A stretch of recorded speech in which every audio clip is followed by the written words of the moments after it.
So welcome to GRUMPS Vegan Grandad. This video you're about to see was a spur of the moment conversation that I had with vegan teacher Ruth this afternoon, Saturday, and it's regarding the untimely and awful death of Regan Russell, who was in some sort of incident with an HGV vehicle carrying livestock, live animals, pig save I think it was, over in Ontario, Canada. So we decided to have a conversation about this, as there's not a lot out there at the moment about what happened. We're trying to work out, why it happened, and I put my own ideas in, as you all know, that I'm a HGV driver. So I'll leave it there and enjoy the video.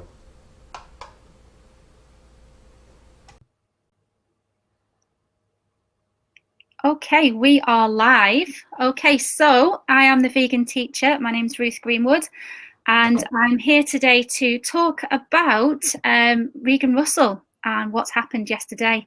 Absolutely gutted. And I've brought with me Danny Shepherd, who is also the Grumpy Vegan Grandad. And I first saw Danny on Veganville with Joey Carbstrong. So if you haven't checked his stuff out, go and have a look. And yeah, Danny's a truck driver, so I'm really concerned about this. I'm worried because it doesn't seem to be a lot happening online about it, and it's really tragic that she got killed. And I wanted to get Danny's perspective. So Danny, I assume you've heard about what happened. Have you got any thoughts, anything you want to share with us off the top of your head? Well, firstly, obviously, condolences to the family. Obviously, she's probably a mother, a sister. She's probably got family. I don't know much about her. She's not really been on my radar. It's just suddenly gone cloudy outside, so it's my turn for not paying the electric bill, actually. But yeah, it's not. It's a terrible accident. Now, I'm hoping when I say those words that it is an accident. That is what I'm praying for, because I would hate to think that anything was done purposefully. That would bring a whole new dynamic, but it sounds to me like this is a tragic accident. Mm-hmm. And that's all there is to it. It's a terrible thing, and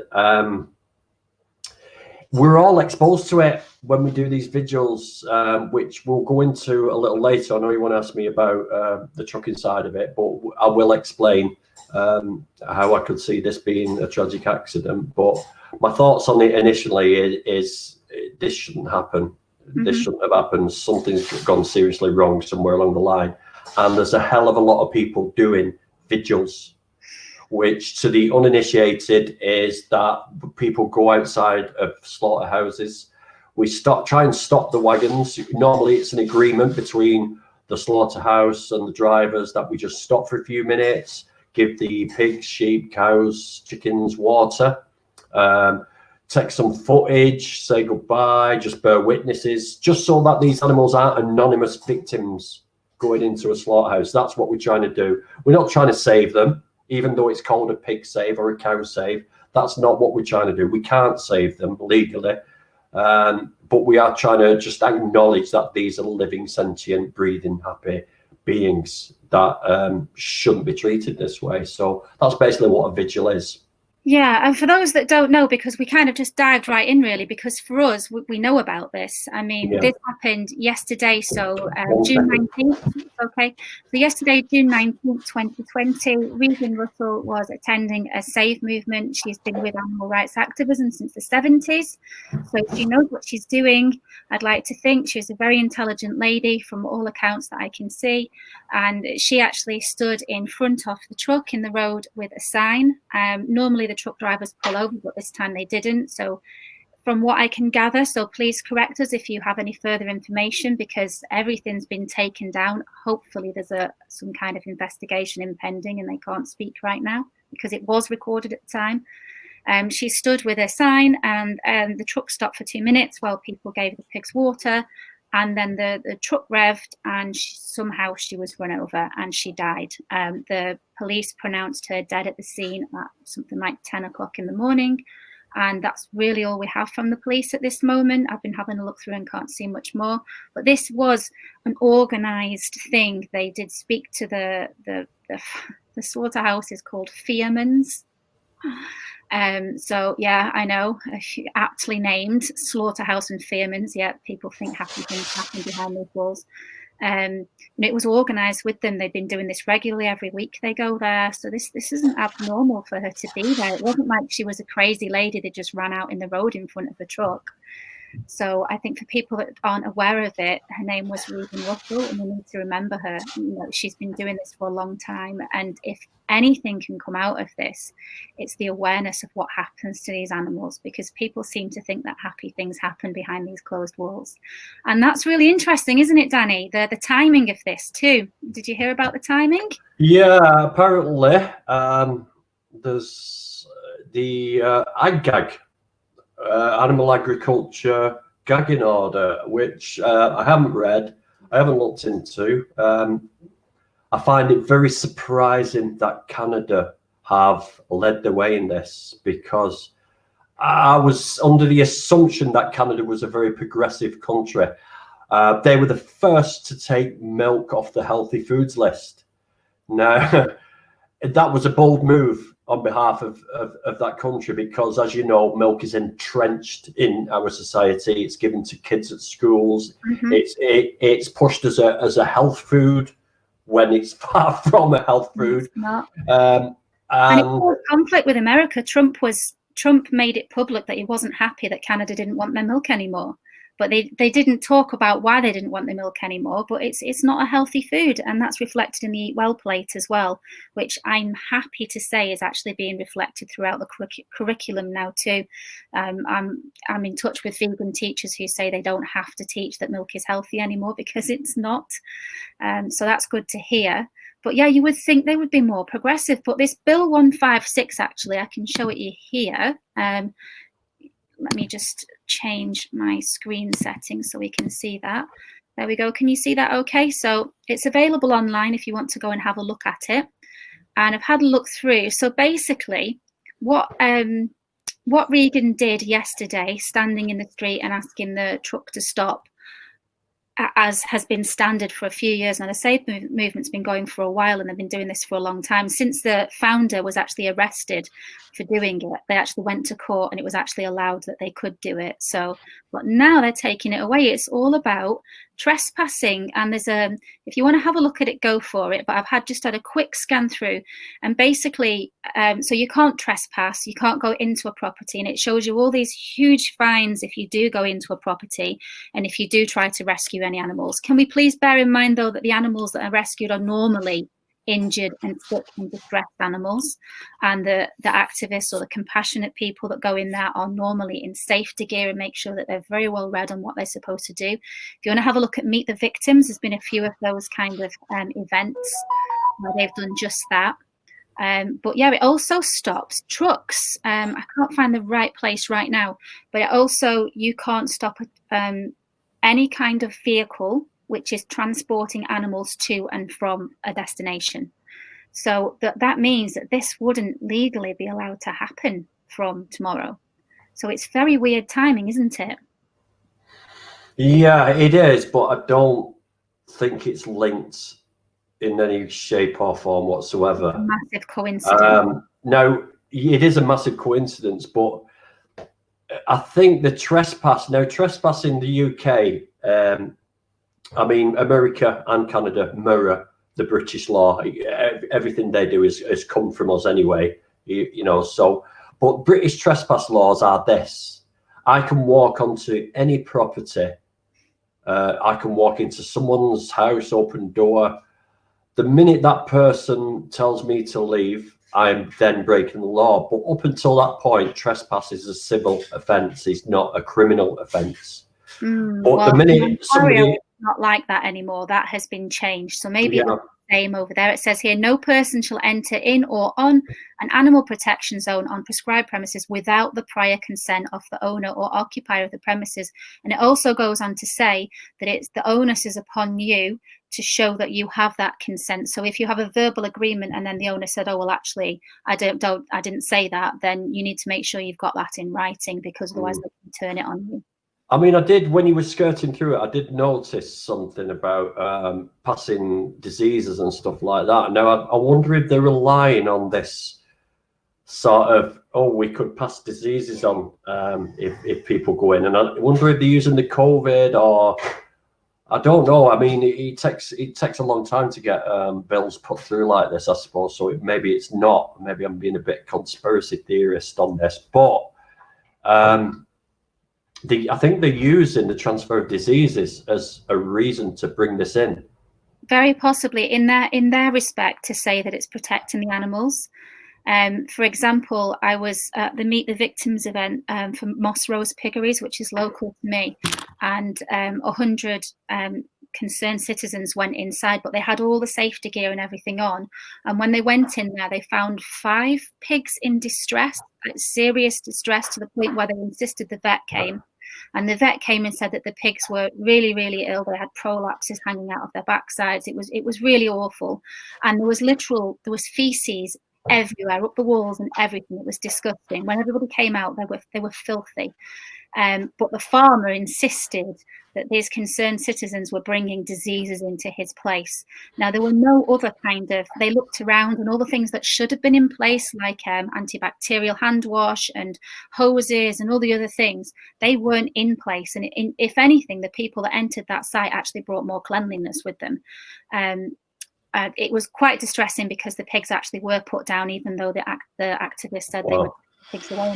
You see, the thing is, what this is going to do now, it's going to give license to, I thought I'd had some mushrooms then. It's me doing my thing. But it's going to give license to farmers, unscrupulous farmers. I won't say all farmers are the same. They're all harmers, but there's some better than others. But it's going to give license to farmers to do what the hell they want now, because nobody can expose the shit that's going on behind these walls, which is wrong. It's an open day. Hope and glory. We wouldn't have Dominion. We wouldn't have Darius Scary. We wouldn't have all of these amazing, powerful documentaries if it wasn't for people who've risked everything and gone in and taken this footage.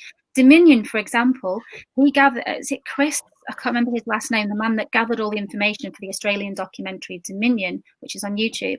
He gathered all that. It took him years to gather all that, and they actually stole it all from his house. And that day he didn't have it all backed up. And they took all the information that he'd recorded and everything that everybody had been in and taken. And the police came and took everything and wouldn't let him have his own personal property. Luckily, he did it all again, thankfully, so we do have Dominion. But they already have this power anyway, to keep all this stuff hidden. Like if Paul McCartney said, if slaughterhouses had glass walls, everybody would be at least vegetarian, And they're doing their best to keep these walls up. They don't want us to see, and people don't want to see either. They want to continue eating pigs, I mean, take, for example, I'm just going off target, I always do, Charlotte's Web. Hi, Sarah. Yeah. Take, for example, Charlotte's Web. So did you read this when you were a kid? Me read books? When you were a kid at school, right? So this is I never read any books. Do you not know what the story is? I was never a reader. I have no idea what it is. Right, let me just give it you briefly. There's a little girl on a farm. Wilbur is the runt of the family, of the litter, and she doesn't want Wilbur to get killed. Sorry, my wife was singing away then. So she doesn't want Wilbur to die. She doesn't want him to go and get the meat cleaver, So it's all about this spider here is called Charlotte, and she makes these intricate webs saying best pig, prize pig. Basically, everybody falls in love with Wilbur, and Wilbur doesn't get eaten. The person that wrote it isn't even a vegan. It's insane. Yet everybody around the world, this book's really old, and people have been crying over this pig for years, and meanwhile paid for other pigs to get killed so they can eat them. This is the thing, people are so distanced from the truth. They're even shown as children to be compassionate people, and they don't even need to be shown to be compassionate people. That is within us. It's there. Yet we just continue this way, and now the law changing this so that this information can't get out there. It's really scary. I don't, you know, I can't see people in Canada standing for this, and I don't think it's going to stop them. I don't know how big the vegan movement is in Canada, but I do know they've got a lot of vegan places over there, but I've not really looked at Canada. Well, Canada's, I think the amount of people that live in Canada, I think the same amount of people live in London. So just for perspective, they're just kind of spread out, you know. Yeah. I know it's a big country. So I don't think it'll ever happen in Britain or the US. I don't. It's too entrenched in our human rights and our laws. I don't think they'd get away with that. I mean, they could quite easily get rid of the trespass laws, but again, it's like it closes so many doors and causes so many problems. So they can't get away with it. I think the only place you can't trespass, where you can actually be done for trespass merely by stepping on the property, is the railways. That's the only place. Right. That's the only place I know of where you can actually get, or maybe an army base, but I wouldn't go on an army base anyway. Probably nobody'd ever know if you did. You just I just disappear somewhere. Exactly. So from moving on from this, obviously everybody's devastated. Well, apart from my TikTok viewers, I made a TikTok about this morning because it's the silly dancing app. If you don't know about it, I'm on there just promoting awareness for the cause. And I made a quick video about what happened this morning. And I must have got like 100 comments already saying she shouldn't have been under the truck. She shouldn't have been in front of it. And then, but also like, I love bacon and who's coming for a barbecue at my house? Like, people are so switched off. It's insane. And just very, very lacking in empathy. And from what I can hear as well, when it actually happened, it was the video was being live streamed. So obviously, because they record everything for situations just like this to protect themselves as much as they possibly can. And from what I can hear, actually there were comments coming in at the time before Regan's body was even cold, saying how ridiculous it was that she was there and just basically being very insensitive.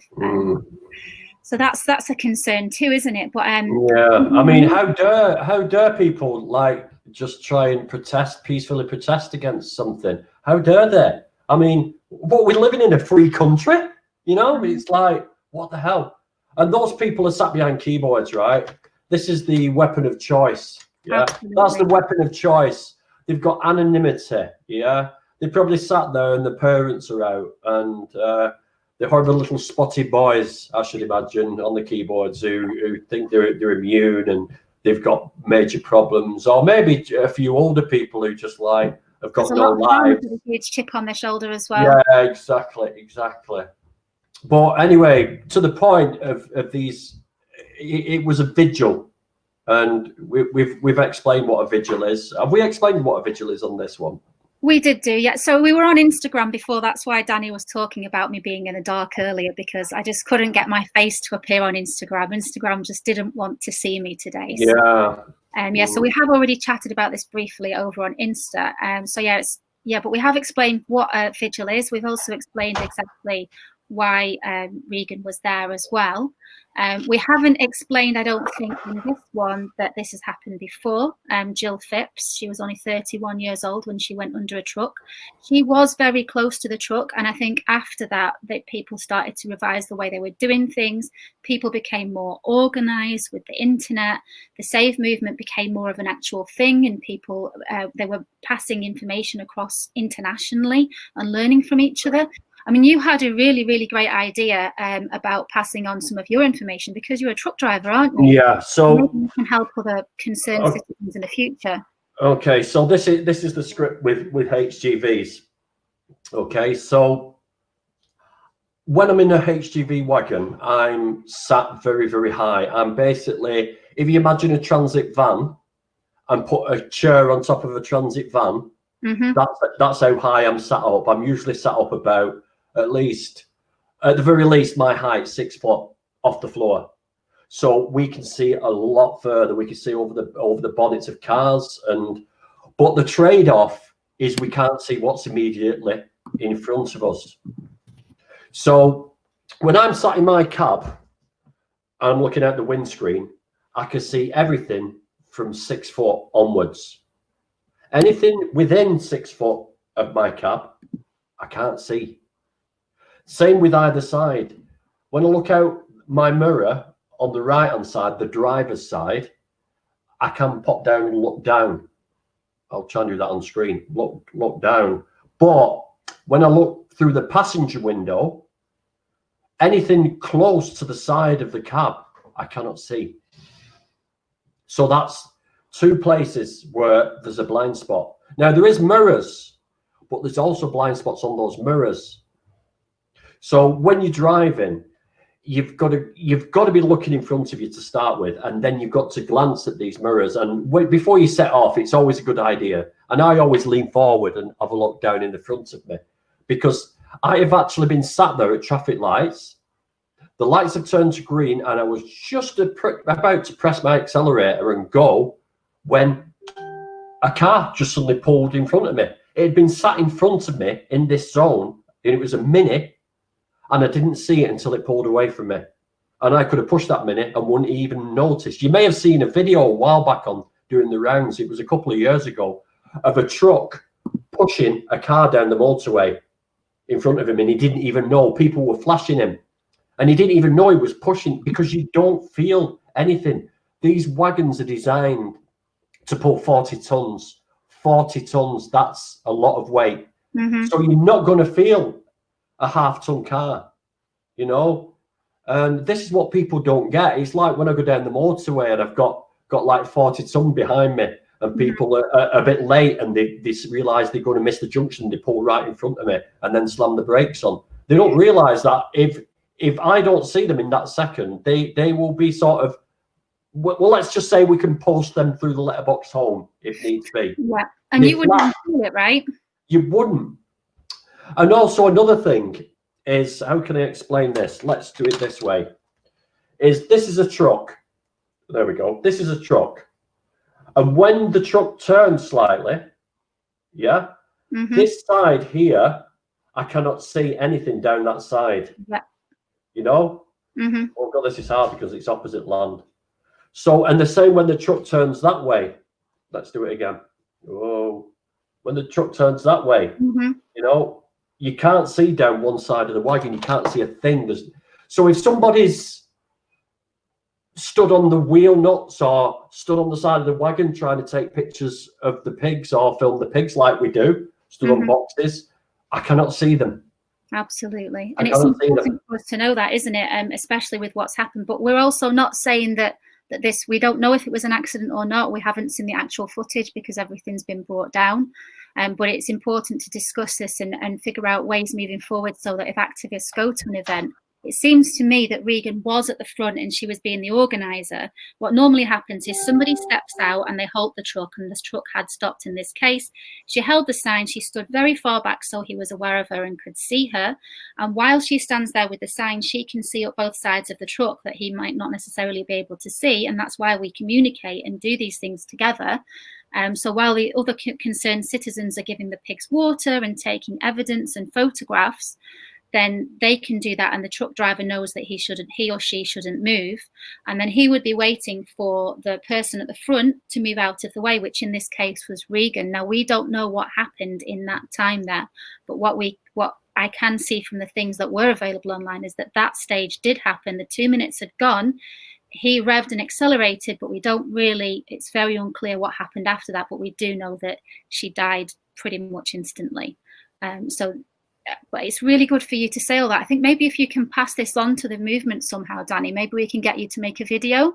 Well, yeah, I mean, we did discuss this. So what I'm going to attempt to do, obviously, if my company let me do this, is I'm going to sit in the cab, I'm going to get my phone, and I'm going to record what I can see from the cab. Yeah.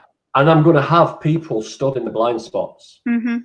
And then I'm going to get them to move forward so they come into my vision. And then people can see exactly that people can be hidden and not seen in plain sight. I mean, I'm not excusing this driver. We don't know what's happened yet. We can't we can't blame it on the driver. We can't blame it on the lady. We can't do anything yet until we know exactly what's happened. But either way, if it was me personally and I was parked and there was people around my truck, right? I knew there was people around my truck. I would take extra precautions, because the last thing I want to do is hurt anybody, no matter what they're doing. They could be stood there going like that, you know, in front of me. But I'm not going to run them over. And there have been tensions, from what I can hear. People have written accounts of where truck drivers have revved the engine, you know, just to kind of. But I mean, it revved the engine is doing nothing. No, it's not like they're actually going to run them over. No, I mean, you can rev the engine, you can beat the horn, and when we go to the vigils at Tulip, you've got 2 security guards who watch all the time. They don't allow us to go on the passenger side to film. I've done it. I've been on the passenger side, and the security guard said, "Sorry, mate, don't do this side," because it's a blind spot. Yeah. Because the wagon is slightly tilted to the right to go in through the gate, so he cannot see you. So they don't let you do that. On the other side, everyone steps forward. He beeps his horn. The security guards walk round. They see that it's clear, and they tell the driver to go and open the gate. Now, this is what people need to adhere to, because you ain't going to stop a wagon. You ain't going to stop it no matter what you do. We're also not saying it was Regan's fault as well. We genuinely don't have all the information. No, we don't know what's happened. We're just playing devil's advocate right now and just trying to figure it out, because this stuff should be online. People should know that this has happened, and it feels to me like there's not enough exposure. There's been a few articles. I think it will filter through eventually. Yeah.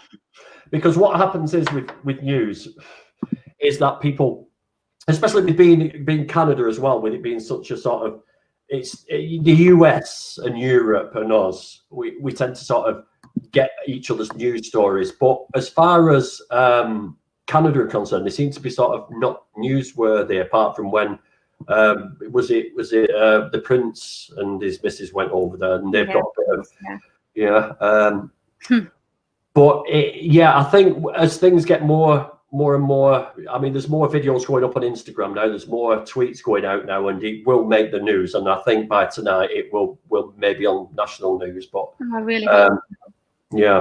I think it's important to stress as well that she wasn't just an animal rights activist. She was against all oppression. She was against all injustice, just like many other vegan activists. We're often asked, oh, you know, why don't you go out there and support Black Lives Matter and all the rest of it? It's like, yeah, we do. It's just that right now we're talking about this, and you don't go to somebody who's supporting feminism and say, why aren't you talking about the oppression of the animals? You know, there's a time and a place, and we're trying to make the links that we can, because the links are there. I mean, speciesism is the root of all prejudice. So if it wasn't for that, these other things wouldn't be happening. And right here, Regan, can you see this news article? She supported Black Lives Matters, Indigenous rights, and she was an intersectional vegan who understood the importance of equality in terms of racial justice and in terms of animal equality. So she's she's a general all-round nice person. She just seems to be a lovely lady. I'm not sure what she's done here, but she seems to have a little fashion thing going on. Look, I mean, I'm absolutely distraught. So it looks like she was a model then, yeah? I don't know. She's a gorgeous lady inside and outside from what I can see. She wasn't on my radar before, but as I say, it's, you know, it's a big world, and there's a lot of people fighting against injustice. So I'm honoured that I've been able to find out about her and learn about her. But I can only imagine the hole that she's left behind and how hurting the people that knew her are. I can't even. But it seems they're not talking. So I imagine the police have asked them to stop talking about this right now during the investigation. And hopefully within the next few months we'll learn more, I hope. Yeah, I mean, it is a bit of a thing about the Black Lives Matter as well, because you can't really ignore Black Lives Matter if you're vegan, because it does all come into one, because it's oppression of human beings. And yeah, I've put posts up and everything. I didn't want to go to any demos because of fear of spreading disease. I've got elderly parents who I'm at risk of, if I do infect them with COVID, they are not going to see the other side of tomorrow. So I've got to be careful. But again, once we get all this intrinsic racism sorted out, then maybe we can speak to people involved in all this and say, look, you understand oppression. Why is it you are involved in oppression of animals? And I did personally look into this, and it surprised me that one of the biggest groups of people who are converting to veganism at the moment is the Black community. And I found that, I don't know why I found it surprising. I just thought it was maybe just a Western white thing, but I was surprised that it's how, because Jamaican food and the Indies and Africa, they are very sort of entrenched in meat eating. In Africa, of course, it's a luxury. It's something you aspire to. Having cows is currency, so yeah, that was a lot of the traditional dishes. It's often like chicken wings, all the gristly parts of the body that's left over, and it's because the wealthy used to take the good parts of the animal and they used to give all the crap to the slaves, and the slaves had to do what they could and make it into something. Now a lot of them are viewing it as their traditional food, but it's actually not the case. It was, again, another result of slavery, and the foods that they think is traditional. But obviously, being a white person, I try not to talk about that too much, because it's not my background. There are enough Black vegan activists out there talking about it. For example, Martin Luther King's wife, Coretta Scott King. Yeah, that's right. Yeah, amazing activist. And their second son is it Scott King? Why am I forgetting his name? He's the second son anyway. He is a vegan animal rights activist for the same reason that his father, Martin Luther King, was against oppression. He is also against oppression. But there's loads of them. It's not just them. Like Torres Washington, he's a vegan bodybuilder. He's Black. He's never eaten meat in his entire life, and he's just an absolute living role model for why we should all be at least plant-based, if not vegan. So yeah, that is happening, and it's a bit worrisome, because we're kind of going off topic, but I think it all applies still. I feel scared to say it, speciesism is the root of all oppression. Like, oh, well, you're saying Black lives don't matter. I am not saying that. I'm not saying human lives are equal to animal rights. I am not saying that. I'm just saying that the taste pleasure that a person gets from eating a dead animal does not match the value of an animal's life, and it shouldn't be happening. The thing is, Ruth, that speciesism, right, is an ism, like racism, speciesism, right? It's not recognised yet, though. We need to get it in a dictionary, Danny. Yeah, but what I'm trying to say is, it's the first thing we taught. It's the first ism that we taught kids, is that puppies, cats, guinea pigs are pets. They're fine, they're great, but pigs, chickens, cows, they don't matter. Sod them. We'll kill them. We'll treat them like slaves. We'll objectify them. So that's the first thing we taught. Then racism comes later. Yeah. Racism comes later. So when you say speciesism is the source of all sort of oppression, it's correct, and it's not taking anything away from the racism against Black people and against Asian people, because Asian people are a victim of this too. Absolutely. It's just the start of it. We're taught this disdain for certain animals, but love the other. So we are basically picking out animals treat nice, and animals that we can do what we want with. They're nothing. They're objects. They're it. Yeah, which I try. I never use it, and I never use meat. I always use flesh and they, he, she, because I think the way that we use our language as well, it kind of gives people a bit of free ground to do what they want and not really realize exactly what's in front of them. Did you know that a lot of the suffragettes were actually vegetarian, and when they had their meetings, all the food that was available was mainly vegetarian? Because it seems to me that any kind of culture that has been oppressed, any people that have been oppressed, they recognize that oppression in other people. So I think that's really interesting to note as well. So it's good to reach out to these things. I mean, one of my favorite activists, L. Pagan, she was a mad feminist, crazy feminist, free the nipple and all that. And she actually met some vegans at an event, and they challenged her on it, and she went mad at them because she was working at a butcher's. But she went away, she dissolved the information and went, my goodness, how can I be a feminist and not be a vegan? and now she's a vegan. So I think I love hearing stories like this, because if a butcher can go vegan, then all the farmers that are probably watching, because I've got a few of them trolling me, sending me private messages thinking it's really funny to be quite horrible to me. Yeah. Farmers. I know. Yeah, because, you know, they say that the farmers get death threats. That you should see what comes to my inbox. Yeah, me too. Yeah. But you put yourself in the firing line. You've got to exactly. Yeah, and it's about more than ourselves, isn't it? And you know, that's what Martin Luther King stood up for, and that's what his son is standing up for now, and that's what we all stand up for. And we've lost Regan Russell. You are going to upset people when you're fighting for a cause. I mean, you talk about the suffragettes, right? The suffragettes didn't do any sort of peaceful protesting. They tried blowing up the House of Commons. They threw themselves under horses. Two branches off them, then they did different things. One was really peaceful, and the other one were like, do you think the general public separated them like that, Ruth? Do you really think they separated them? No.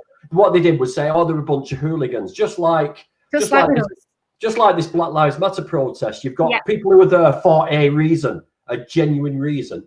And because it's a mass gathering, then you've got a few criminal underclasses sneaking in and thinking, right, we can put the windows through of Curry's now, and we can get that 60-inch TV that we want. Blame it on them.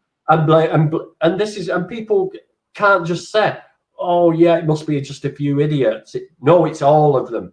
And this is what I hate. I hate this sort of tarring everybody with the same brush. It's a horrible thing to do. Mentality. And I think we're all just brainwashed. A lot of the people I speak to don't watch mainstream TV. I'd like to see if there's any kind of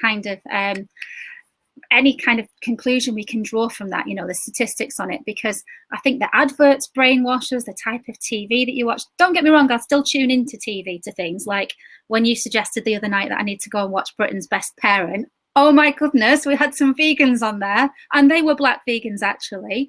And I was watching that with the fella, and we were like, oh my God, yeah. And just like, and then then that family tried feeding him a pork sausage, and the dad's face telling them it was okay to eat, and not telling them that it was made from animals. That right there was child cruelty. That was child abuse. But because of the way the public are, if you haven't tuned in, go find it. Was it Channel 4, Britain's Best Parent? Channel 4, yeah. Episode 4. Episode 4 it was, it is good, because they actually get to ride a pony as well, which is like a no for vegans as well. It's like, whoa.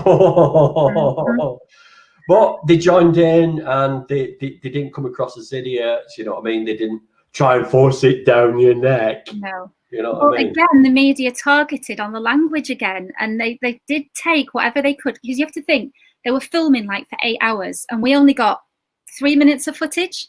So 3 minutes of footage that we got made sure that they had all the buzzwords against veganism in there and stuff, so that the mum and dad probably said all this lovely stuff, and at some point said, oh yes, that food is vegan, like that. And that's the bit that they filmed. It's like, oh really? No, I had it on Veganville. It was exactly the same. It was like hours and hours of conversation, and then all of a sudden it's like, whoa, you only showed that bit. That makes me look a bit of a dick. Thank you very much. It's like, but never mind. That's what you've got to put up with. They've got to do what sells, haven't they? And it's of course it does. Sells, and that's why they've got to do it. You've got to you've got to keep it even. I mean, Channel 5 at the moment. Oh my God. I'm sure Channel 5 are being bunged by the animal agriculture industry, because they are posting so much pro animal agriculture, so much anti-vegan nonsense. It's unbelievable. First of all, it was Secrets of the Supermarket Foods, which I've done videos for, and then it was Down on the Farm, and it was like, really, it's just. It makes you sick when you just watch it and think, you don't care about those animals. You care about profit. That's all you care about. They had this little pony, Shetland pony, and they called him John Bon Pony, right? John Bon Pony, because he was a little rock star. They were beautiful little horse, you know, and he had 4 mares in the stable with him, and he was down in the dumps. So apparently he had a bit of a hooked tooth. But the way they were going on about him, like, oh yeah, he's a star, we love him and all this, and he's only there to breed more horses for them to sell. It's not love, it's cash. That's it, you know. And oh man, it was just like, And they do this. They try to bring out the compassion and the empathy in us to be able to sell whatever it is they're selling. Of course. But at the same time, they're selling you dead animals. It's like, oh my goodness. But yeah, I mean, we've kind of gone away from what we started talking about here, haven't we? And we need to kind of, if we bring it back, because I know me and you could talk about all this stuff for weeks. But today's events, and I think what we can take away from it, well, yesterday's events now, sorry, June 19th, 2020, Regan Russell, don't ever forget that. I'm doing it because I'm ingraining it in my mind as well. I'm terrible with names, but I won't be forgetting this one.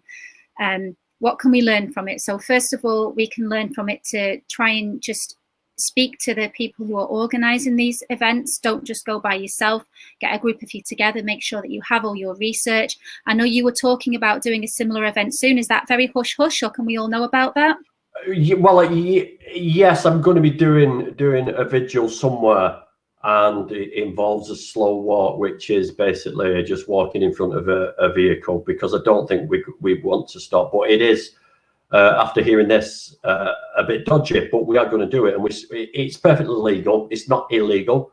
It's public footpath with no pavement, so we can walk as slowly or quickly as we can. We're just going to simply walk 300 meters to the gates and then let the lorry go. No big deal. It's going to slow them down by 5 minutes, but just to get a point across.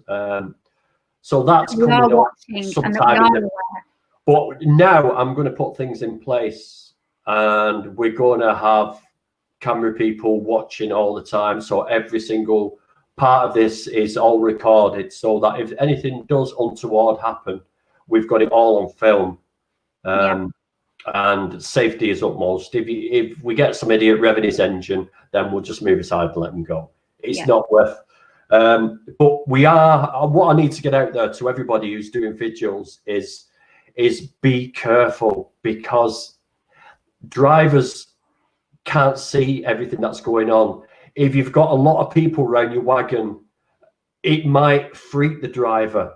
And when people are sort of feeling threat and adrenaline is going through people's veins, they may press that accelerator a little harder than they normally would because of this adrenaline.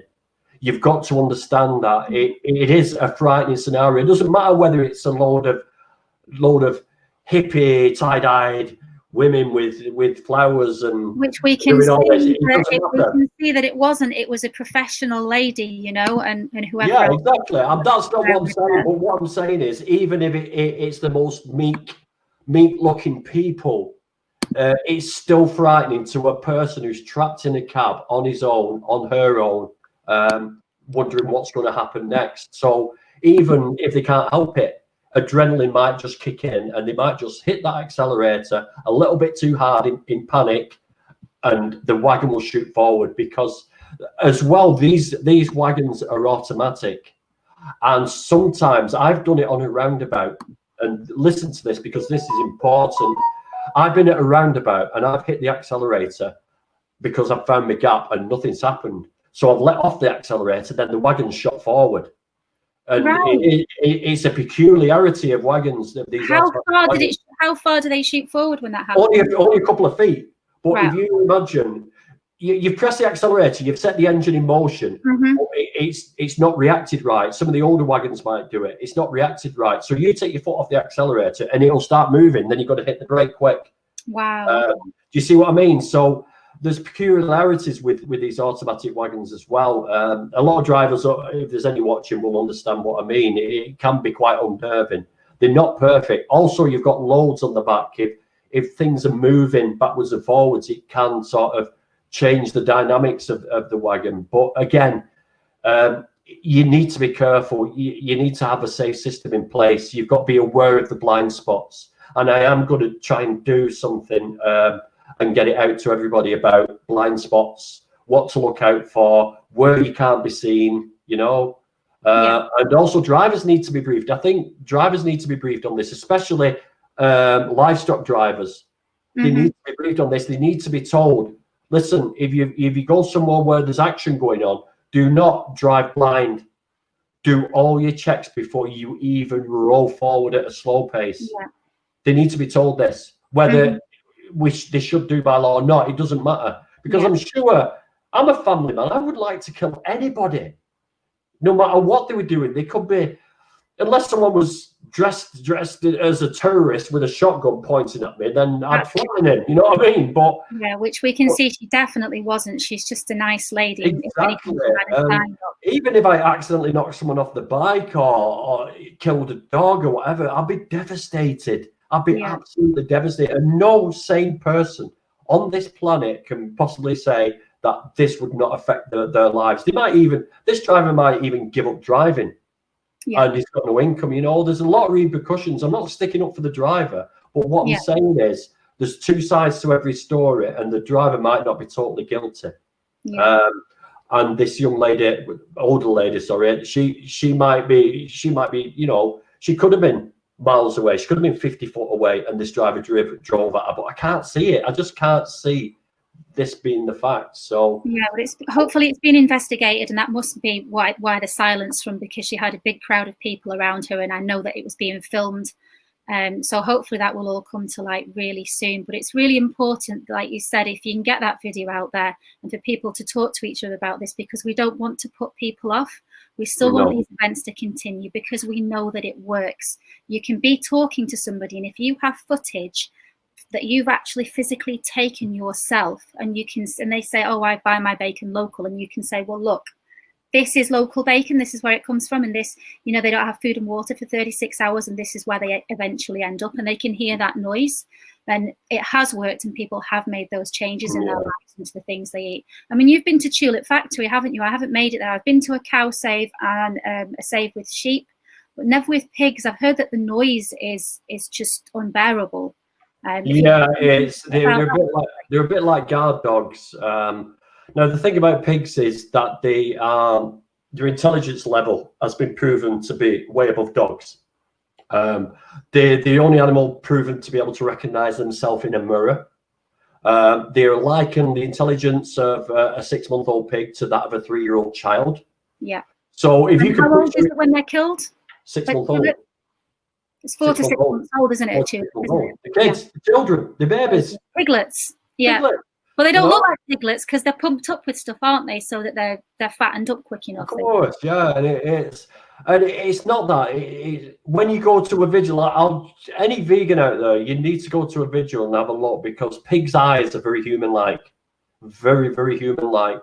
Yeah. And when you look a pig in the eye, you get a connection, and you look in their eyes, and you can see the fear in their eyes, and it's like. You know, and it gets to you, and it just makes it all that more powerful. And when you talk to people, then they can see the emotion, and you can see that you've seen this, what it really is. And yeah, I just hope people out there, I mean, even if you're not vegan, just come and have a look, just for yourself, and just see. I think even more so if you're not vegan. If you commented put bacon though down below, or I'm going to have a barbecue, you owe it to yourself to go to a save vigil, or just to walk by a slaughterhouse and listen to what happens to your bacon before it gets to your plate. I mean, if you can go and look those animals in the eye and then walk away and go and buy a bacon butty, then you carry on what you're doing with your life, mate. You do whatever you want then, but at least make the effort. At least watch Dominion and see what the reality is before you start straightening off all your fucking nonsense. Oh, sorry, I didn't mean to swear on you. Forgot you're a school teacher. No swearing. When it's on YouTube and it's edited, my editor will chop that bit out. I'm really lucky that I've got. Really? I might do those swear words. Yeah, you do. Fuck. But yeah, it is important. So all I can say is just be safe. Get a system in place. Get spotters all around the wagon to see where everybody is. Do not lose sight of anybody, you know. And if the driver looks aggressive, if he's being a dick, if he's revving his engine, right, move out of the way. It's not worth it. Doesn't matter if you stood there for 6 hours and you're waiting for this truck, just move out of the way and stay. Safety first. We can't save all the animals right away. And it's amazing what the activists are doing, but you have to look at the bigger picture, really. And your life is not worth that, because we need you for other things in the future. Definitely. Whew, yeah, really heavy. Honestly, I've just felt it really hit me really hard. But I think from the other perspective I think it can give us all a bit of it. I don't know about you. Maybe it's because I'm a northerner. You're a northerner too. I do well when I'm down. Like, you know what? When things are rough, I do better. It's like if someone tells me I can't do something, it's right. Okay, I'm gonna go and do it now. I'm sorry to use this analogy, but it's like a red rag to a bull for me. If somebody says, "Oh no, you can't do that," you know, it's like, well, if you can't explain why, I'm going to do it. Yeah. Do not press that button. Why not? That's why I've got a book, mate. If it wasn't for the people like my mum telling me that, well, you'll shut up about vegan activism, nobody cares, and all that kind of stuff. Well, I wouldn't have made my book, and that story wouldn't be out there either. But yeah, I think this is really, really, in a way, it's kind of, is it enraged me or empowered me, somewhere between the two. We all need to step up our game a little bit now, and just, even if it's a little bit, you don't need to be the activist that goes out there and stops the trucks. There are so many different forms of activism that you can do. There's loads of activists online that have talked about the different things that you can do. I've got a quick video on my YouTube channel that explains 10 different methods of vegan activism. Little things, even like when you're at the supermarket, stacktivism. And you can just put all the magazines in front of the cooking magazines. Get all those vegan magazines where they can see them. I was in the co-op yesterday, and finally they're selling Violife cheese and vegan corn ham slices in my local co-op. That is because every time I've been to the till, I've gone, you shouldn't really have the vegetarian corn slices because vegetarians don't exist anymore. They're all changing to vegan. So, you'll sell more if you get the vegan slices. Well, they've got them now, and every time I'm in there, I'm always putting all the slices in front so that people go, oh, okay, I'll try that, because they see it, because people are used to routine and things that they see all the time. So make it so they can see them prominent. But if you do want to get out there and you do want to make a YouTube channel, or if you want to get out there on the streets and talk to people, there's a huge spectrum. So don't just think, oh, I'm just going to stay here and eat my vegan sandwiches. Just do something, even if it's a little thing. Just push yourself just that one little step today, if you can, please. And if whatever your activism is, drop it down in the comments below and let us know what it is that you do. And some ideas. I mean, I agree totally. I mean, it's like with this racism thing that's going on. I shouldn't say it's a thing, but it's like, it's not enough to say I'm not racist, I've got some black friends. Exactly. It's not enough. You've got to speak up. When somebody has a little laugh and a joke with you in the pub and tells you a racist joke, it's up to you to turn around and say, that's not fucking appropriate. That's not funny, mate. Exactly. And it's the same with veganism. You don't have to get a YouTube channel. You don't have to do TikTok. You don't have to get yourself an Instagram. All you've got to do is talk to people when you get an opportunity. If you're at the gym and people are struggling, just say, look, if you eat more vegetables, if you eat more fruit, you'll find that your training goes that much better. If that's the field that you're in. If you're in a supermarket, again, when people are picking up dairy, just pick up one in your basket and say, look, this has got no death, no torture, no animal abuse attached, and it tastes just as good. And they'll go, what do you mean, animal abuse? Conversation. That is activism. That is activism, and it's easy. Anybody can do it. Exactly. But you're not being vegan if you're not opening that. You've got to open that. Otherwise, you're just a plant-based person who's not eating animals. And personally, that's not going to stop what we're trying to stop. And if you're scared to speak up, but you can bake, then make people cakes and feed them. If you can't send them me. Buy them cakes. I'll put my address down. Send them me.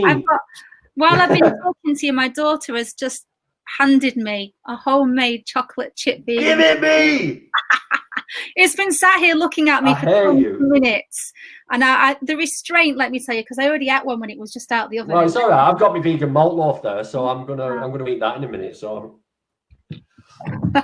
So we can all do something, can't we? Because if not you, then who? And if not now, then when? Hey, and and may Regan, I hope I've been saying her name wrong. If it's Regan, please. I think it's Regan. Sorry, but may she rest in peace, and may she be in a better place. And looking down at all us, saying, "Come on, sort yourselves out." I don't even know. But yeah, that's. Thank you so much, Danny. Unless you've got anything else to say that you want to add. No, you're welcome. I'd just like to say, anybody out there, if you're thinking about going vegan, try it. Just give it a week. I'd say just stop dead, stop the animal abuse. But watch Dominion. It's not nice to watch, but you can understand why we want to stop it. Watch Dominion. If you're sporty, if you're into your weights, to running, anything sporty, watch the Game Changers. It will blow your mind. And it's all researched fact on that film, on that documentary. That is all fact. Everything has been triple, quadruple researched and found to be truly correct. Watch that. Yeah. And then give vegan food a chance. Just have a go at it. If you don't think you can be vegan, the supermarket options have literally exploded. I mean, I cook everything from scratch. I'm not really into all that processed stuff. But there's so many options, and there's more options every day. If there wasn't something in there you liked last week, there might be something this week. And just try some stuff and have an open mind. If you go to Challenge 22, I've volunteered with them a few times. They are such a supportive group of people. And it's a really lovely little bubble. Or if you're vegan already, go and help them because they need more mentors. And you just literally go vegan for you go plant-based for 22 days. And each day they give you a new challenge. So today let's cook with tofu. Today let's cook with pasta. You don't have to interact. You can literally just sit back and watch what the rest of the group is doing. They're all at the same stage as you, and you can just try out their recipes, and normally they try to do it like either England or America or wherever you may be, so that you can say, hey, you know, I just saw this tofu at Heron Foods, or I just saw these ice creams at Heron Foods and they're only 79p for 4. Try them, they're really nice. Or I tried this, it was really nasty, don't even bother. So it's a really great thing, and there's no pressure at all. There's no judgment. So all your silly questions that you might have asked on a vegan group and you've gone, I don't like vegans because they all jumped down my throat because I asked if it was okay to eat honey. You can ask all those questions there at Challenge 22 because they've got the patience to deal with you. On the vegan groups, they're just sick and tired of hearing the same questions again because the internet is there and all the information and all the advice is there. So they're like, why are you even asking me? Just go and Google it, you know? So yeah, Challenge. There's a comment here as well, Ruth. I don't know if you've seen it. It says, it's from David McGeena. Yeah. Hi guys, I hope you were well. Appreciate you both. We lost a great earthling yesterday. She was struck and killed yesterday. Have everyone share hashtag save pigs for #4 Regan.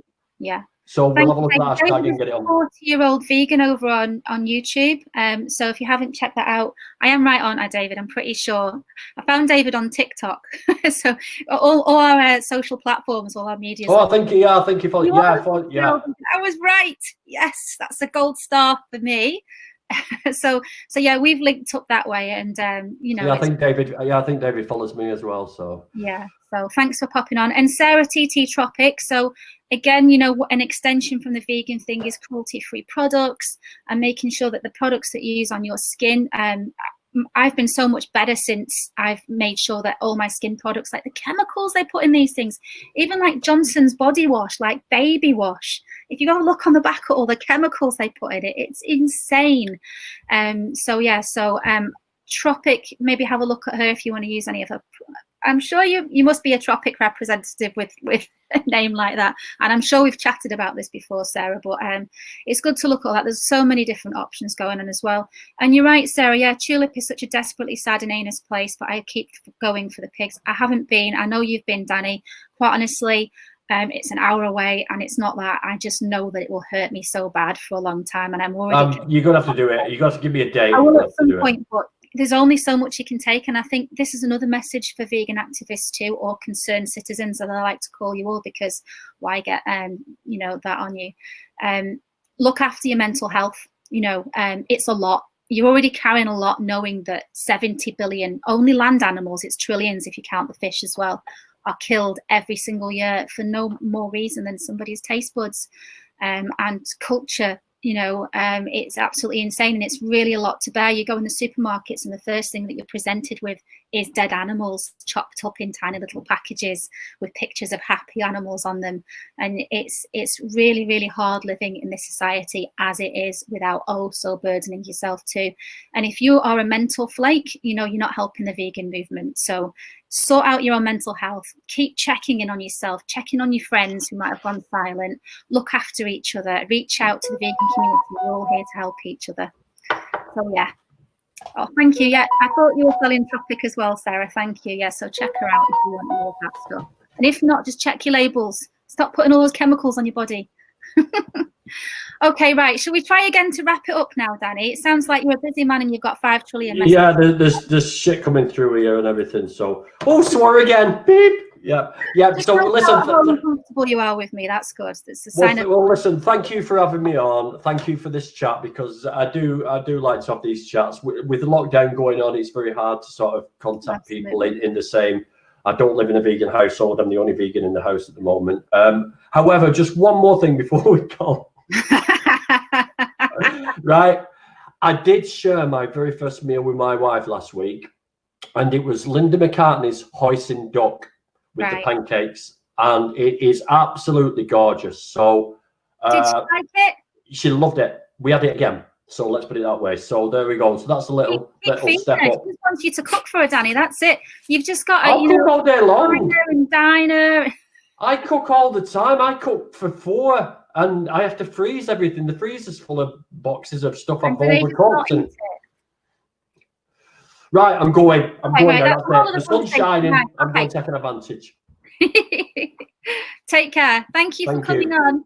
Okay, bye, so that was Danny Shep, and who is the Grumpy Vegan Grandad, and me, Ruth Greenwood. I am the vegan teacher. I'm here on Facebook as Ruth Amanda.